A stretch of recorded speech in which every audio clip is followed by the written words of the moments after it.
Well, I think there was maybe on both sides. I think Brook pulled out in October, didn't he, with the virus that he picked up at the boxing writers. And then Jennings had a hand injury. Yeah, that's right. It was, sorry, it wasn't an illness, it was an injury. Well, when approaching the halfway stage, and from round one, we never thought we were going to get this far. I think Brook has gone off the boil a little. Maybe he's feeling the pace, having his first fight since last midsummer. Let's watching some action here from the 5th round. Decent right hand from Bienias. But it's been pretty much one-way traffic. Seconds out, round 6.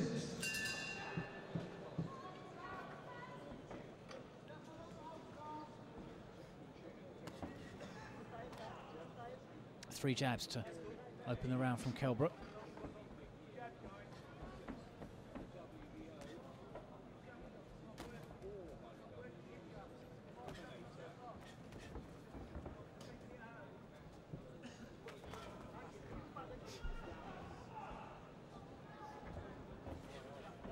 It's one of those fights, Colin, that's just began to settle into a bit of a pattern, hasn't it, round after round?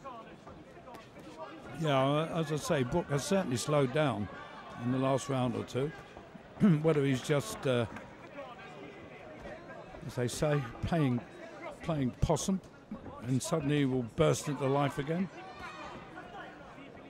Well, it doesn't help him that I think Bienias's hands are held high, aren't they? He's moving backwards. Yeah, he's not come here to win. He's come here to survive 12 rounds if he can.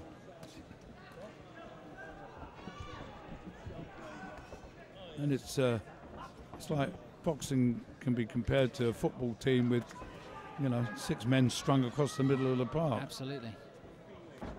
Well, it's a good shot, though. Right hand to wake up Brook. Remind him that he is in a fight.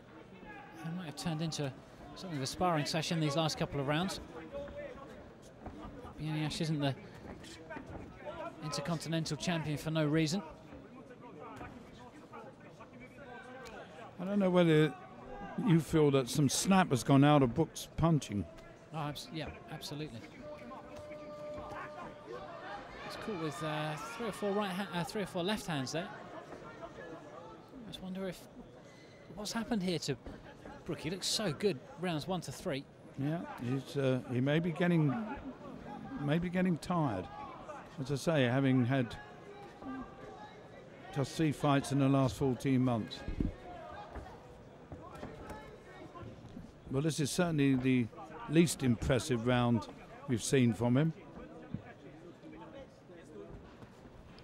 He's been into the 7th before, Kell Brook. That was against Barry Jones when he won that British title. And only once. It'll be interesting to see if... He hurt Bienias with a right hand then. Now trapped him on the ropes. He might not need the 7th round here. We've got 20 seconds left of the 6th. As Brook goes to work.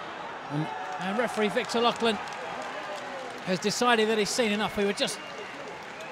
Almost a curse to the commentator. We were just wondering if Kell Brook had lost some of his snap when he caught Bienias and followed it up with a barrage that he had no real reply to, forcing Victor Loughlin, the referee, to call off the fight. Not much complaint from the pole or his corner. Well, I think he knew the writing was on the wall. No complaint whatsoever. They're quite happy for him to get out of there.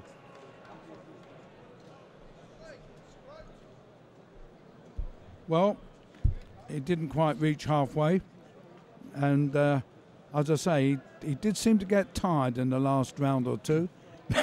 Excuse me. Well, it was a glancing right uppercut that wobbled Bienias's legs. It didn't look to be the hardest shot that Brook had thrown, but accumulation, of course, has its effect. Here we go. It wasn't a bad shot, actually. And from that moment on, the pole was on Queer Street. Back into the ropes, and he was just taking punishment, wasn't he, Colin? Yep.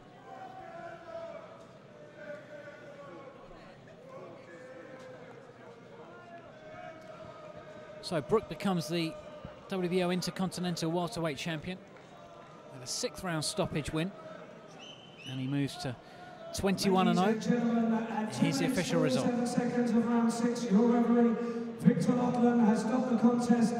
He deemed that Krzysztof Bienias was in no position to continue. The winner and the new WBO Intercontinental welterweight champion from Sheffield, Kell Brook. Kell Brook, a fantastic win this evening. You lifted the WBO Intercontinental welterweight title, and an impressive 6th round victory. Obviously, winning this new belt, absolutely unbelievable. I like the look of it, but I like the bona fide WBO what Pacquiao's got, obviously. But I'm heading towards obviously that direction. I'm just going to say the WBO champion is Manny Pacquiao. Obviously, he's up there. He's pound for pound #1. But how far do you feel you're off a world title fight or world level?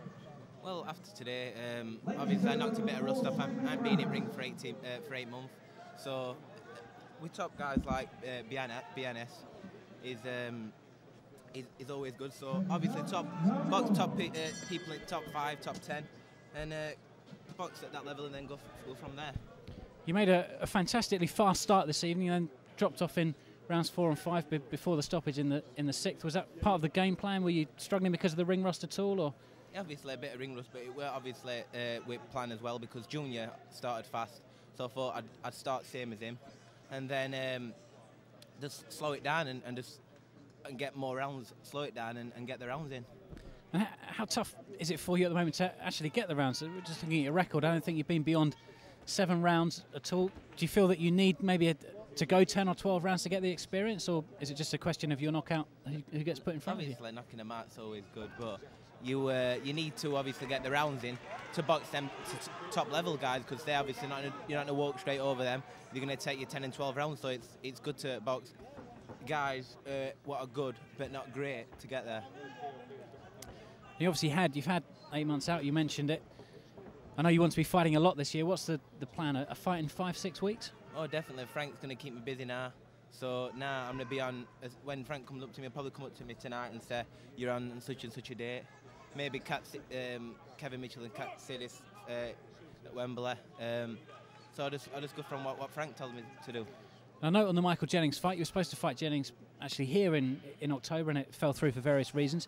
Is that still a fight on your agenda, or do you feel you can move on to bigger and better things now? No, I'd still like the fight. Obviously, he's British, I am, and British public want to see that fight because it hasn't happened yet, and I want the fight. I think he does, so why not? Let's have it on. Great, maybe we'll see that in May. Yeah. Great. Kell Brook, thank you very much. Thanks a lot. Cheers.